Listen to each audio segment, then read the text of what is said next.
that you will miss. So, and I also want to say that if any of you have the opportunity to take this course, I highly recommend it. In it, you will be taught by Emily. Emily is an expert at organizing design teams and leading very disparate personalities towards a common goal, which leads to a successful design.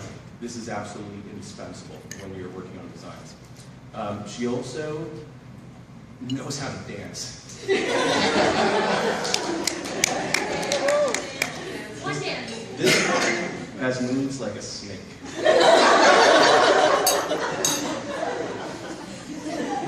Dave McGuire.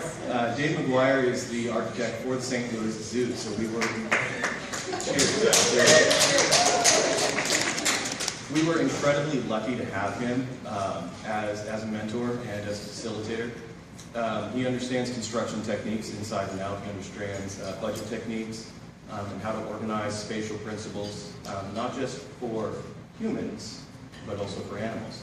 And this is an incredibly complex and difficult thing to do. And while I have not seen him dance, he strikes me as the type of man who might be able to fairly well. And find out tonight. I've been working on it.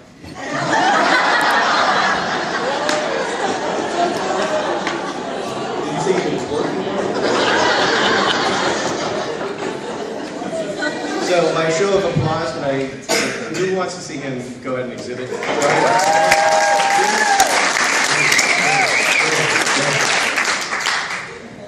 Seated to Dave's left is Nancy. Nancy is an absolute expert at visitors' needs and expectations, and how to determine whether or not an exhibit is successful from a person's point of view. This is absolutely critical. Don't forget, because without human interaction, without human leadership, you don't have a zoo. You have some animals. Animals are awesome, and that's what people come to see.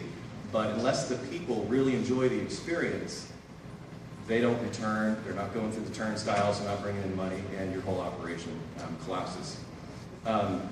She also introduced us to butter cake. And that woman can swear like a sailor.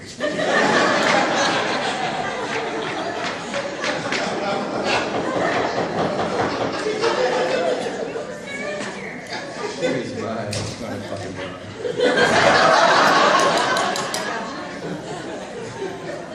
Mary. Mary brought the artiste to the table. And if you walk into an exhibit, something that you'll see, or if you're lucky, if she's good, you won't see, is how much fake stuff there is. There are fake rocks, there are fake plants, fake water, fake animals, it's all fake. And fake hair. See, that was going to be my joke, your dye job, but you cut me to it. So this is great. She is sweet, I love her. You all ever heard the expression, speak softly and carry a big stick? He doesn't do the speak softly part. So if anyone heard the yelling, the screaming, the banging, the harumphing, maybe even the explosions coming out of our room, that was primarily Doug. But Doug, that's all I can say about Doug.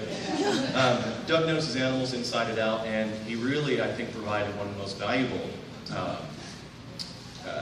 skills, and that was keeping all of these people on track, on schedule, and at a breakneck pace, and really getting all of these vastly different elements and all of this knowledge base that we all had to learn, focused and coordinated.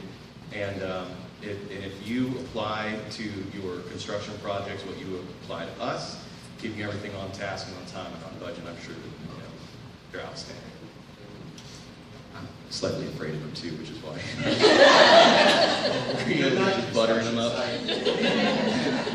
So really, guys, I mean, that's all I have to say. A zoo is all about how humans and animals interact with one another. And when you walk into these environments, what you come to realize is they are highly detailed, highly thought out and planned experiences.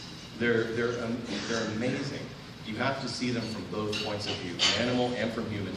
And to understand how they're created, I think, is essential to what we do, what you do. And if you have any interest in how zoos are built, I highly recommend that you take this class. And I want to say, for all the work that you guys have done and all that you've taught us this past week, I just want to thank you for myself and the rest of us. Thank you very much.